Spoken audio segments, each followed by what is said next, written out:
I'm Joe Hickman. My wife Marianne and I are owners of what we call Black Horse Flag Farm. I was born and raised here, and we bought it from the family about 20 years ago. And since that time, we built our house here and have preserved it.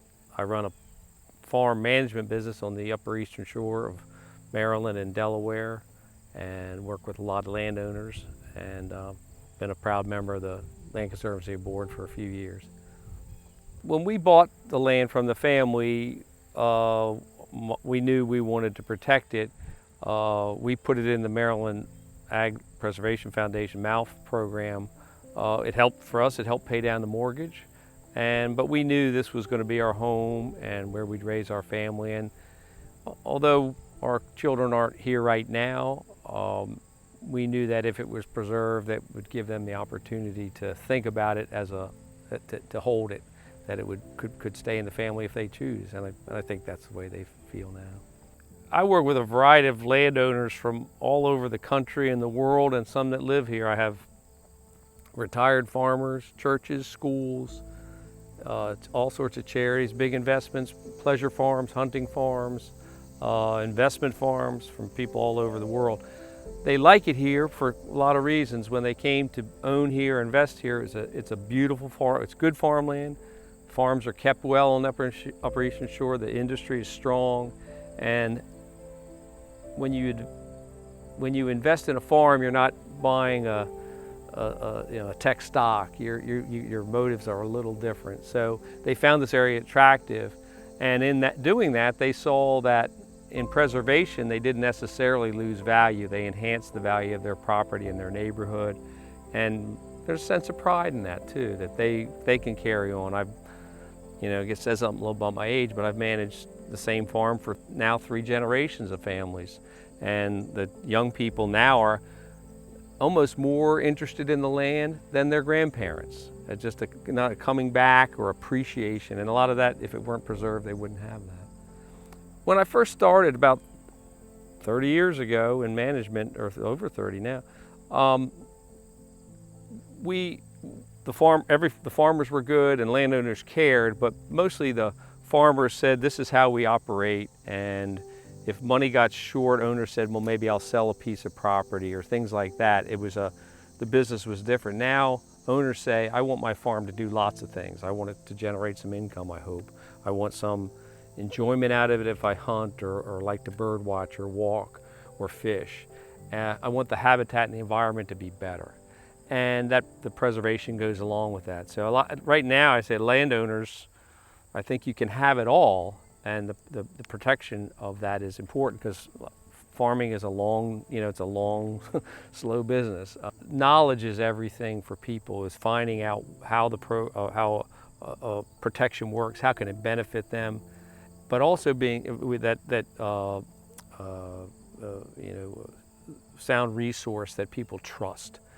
You'll have a lot of opinions when you own property, and other people want to buy it. It could be change in use, the county use, the state mandates for zoning change and land use. All those things come into it, but you need someone to say, listen, let me wrap my hands about what I've got here and what can it do for me. And maybe it's how, even if it's in an area that's subject to development, how is it done thoughtfully? How is it done to provide access for all our communities?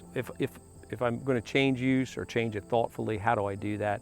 And I think the Center for Towns has helped with that. And then, of course, I'm a pure, I'm a little biased in that they probably couldn't preserve enough farmland for me. And I know that's not always the right thing. Some of their land should do other things, but in general, I think it's the resource, being a trusted resource is the benefit. Now with technology, being able to see the overlay maps and the planning and things like that allow people anywhere in the world, which I have clients all over, that can say, oh, how does my farm fit into what you're thinking in Kent or Queen Anne's or Talbot or Cecil County. So that's helpful. I mean, that have those resources there, and knowing someone that has no interest in anything but providing solid information.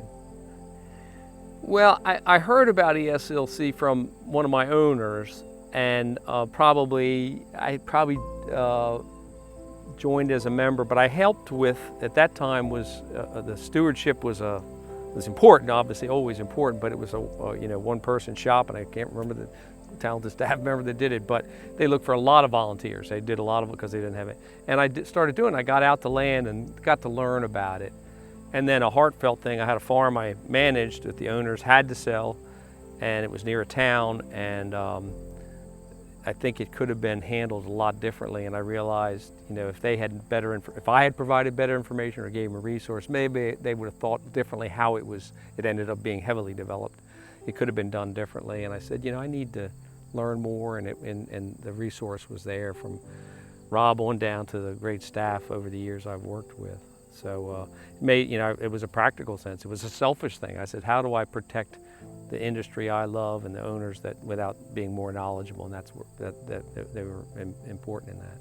This is a cash grain farm, and I work with great farmers. I work with a lot of great farmers. I work with 21 great farmers over up into the shore with farms I manage. But the one here is a great operation called Harborview Farms, the Hill family, Trey and Herman, and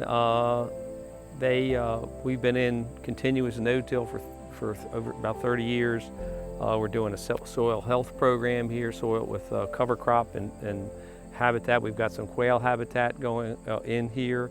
We're going to expand that. We've got a project pending with Shore Rivers for water quality on this big watershed we have, the drainage area that goes through the farm. Trey and I are together have sold the carbon credits off of this farm. One of the, Trey had some of the first, we're some of the first to do that.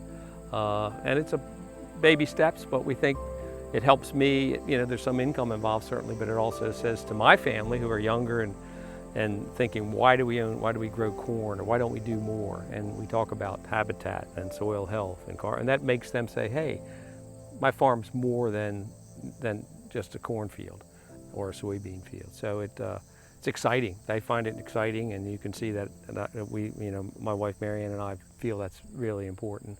And so that's, I think we're doing a lot here, and probably the fact that it's preserved makes everyone understand that we're going to keep doing it because this is what it's going to be. So.